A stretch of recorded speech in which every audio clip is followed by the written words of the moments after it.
As the Senate finishes a debate on President Trump's impeachment, one local congressman came to the Lowcountry to talk about politics and the effect it could have on local beaches and waterways. News 3's Andrew Davis was there for Joe Cunningham's roundtable discussion. Keeping our waters and our environment safe and clean is not a bipartisan issue.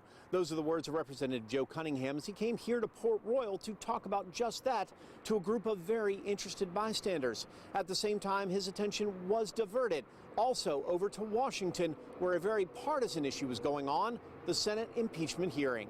Surrounded by sea life and information about our coast, Cunningham held a roundtable discussion about local waterways and the threats to its beauty and ecosystem from some of the bills being presented in Washington.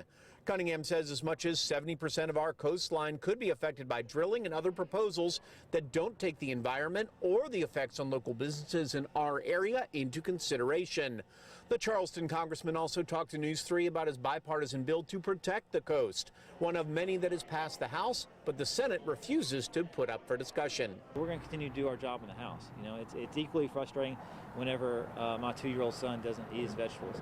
But, you know, each night we cook his vegetables and we put them in front of him because we know that he needs them to be a strong man. And we're not going to stop doing our job, whether it be in my house or in the House of Representatives, just because someone else is refusing to eat their vegetables that particular day.